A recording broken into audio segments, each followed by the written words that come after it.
In the last video I talked about when and why and how and where to go and get farm jobs. In this video I'm going to explain exactly what to do once you have it so you can earn the most amount of money as possible, and as a bonus tip I'm going to explain exactly what I would do step by step if I could start all over again with my journey through Australia. Make sure to stick around to the end for that. Hello, my name is Franco, I'm 22 years old, I'm from Argentina, and I've been traveling since I was 18. So I did 2 years in New Zealand first, then 2 years in Australia, and now I'm here in Germany. As I said, you only need to do really 3 to 6 months of harvest jobs and seasonal work if you want to extend your visa, depending on what year of your visa you're on. The rest of the time you can spend either traveling or doing tourism in cities, or maybe you can do more orchard work, because believe me, a lot of people really enjoy doing orchard work and they have a good reason to do so. Now, if you plan this correctly, you'll be able to save a lot of money, meet a lot of cool people, and spend a lot of time traveling. And if you don't, you will end up losing a lot of money. So yeah, I've learned this the hard way. So definitely try to learn from my mistakes here. First of all, what are the differences between tree and ground picking? To avoid soul-sucking jobs, you will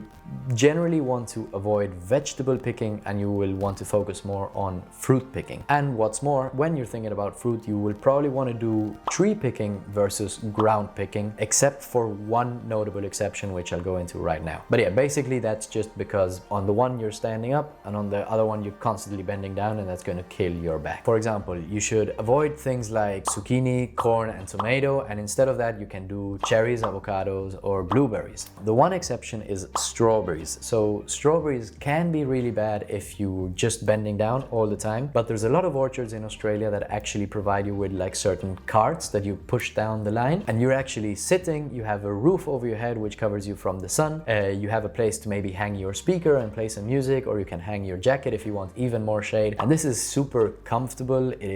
Makes it much easier, and it's nice to just kind of have your own cart. So I highly recommend doing strawberries if you can do it with one of these carts. If not, I wouldn't do it. So here I'm going to leave some of the potential fruits and what seasons you can pick them in. I'm going to leave a full PDF down below, or just a PDF with the highlights in case you're interested in learning more about this. So once you get your job and once you start working in an orchard, you need to have some mentality ideas ingrained into you. So first of all, this is a sport. So you can either work hourly rates and you can get around like $28 a week, an hour.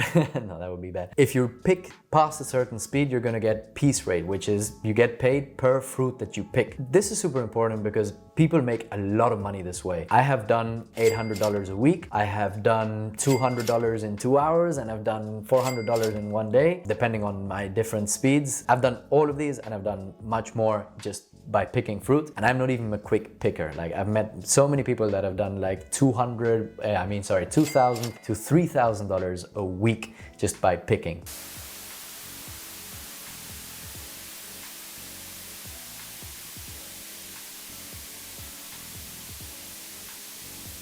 It's definitely something to take very seriously. When you get into it, you have to get into a competitive mindset. It's so fun, all the different techniques that get developed around this. So for example, what I would do is I would just play some hardcore electronic music or some hip hop music or something that would motivate me. And I could definitely notice on the days where I would play more relaxed music that my picking would suffer and I would earn less money as a consequence for this. Everyone that worked at, for example, the strawberry orchard or the cherry orchard, we would stretch before, during, and after the picking. If anyone ever came up with a faster method for picking, everyone would be like, wow, how did you do that? And he would explain that method to everyone. And it was just super fun to see like all the little stories that come out of this. Or for example, in Tasmania, when we worked at the cherry orchard, for some reason, all of us decided to buy like a kilogram of hummus. It was not planned, it was just coincidence that we all had like a kilogram of hummus each, and we would eat that with bread very often, so we developed the pan con hummus religion. Pan con hummus just means bread with hummus in Spanish. So then whenever we were picking and we would notice that someone was starting to slow down, we would just start saying like pan con hummus, pan con hummus, pan con hummus. And yeah, that person would automatically start picking super fast. So yeah, it's just fun, all the different stories that develop. Make sure that when you start working in an orchard, you get into that competitive competitive mindset, because that way you can earn a lot of money. So another important thing, and I think I've said this in the previous video, but make sure not to miss days. First of all, if you do 5 days of work a week, that is going to count like 7 days. So that's going to make your 88-day process much quicker. Orchard work is often very dependent on the weather. If it rains, or sometimes if there's a very strong wind or stuff like that, you're not going to go to work that day. So your days off are definitely going to come, and not only on the weekend. If you take days off on top of those days off, you're going to lose a lot of time and you're going to lose quite a lot of money. Even if you're tired, go to work, those days off are going to come. All right, so as promised, let's go into my recommended routes and what I would do if I could start all over again in Australia. So first of all,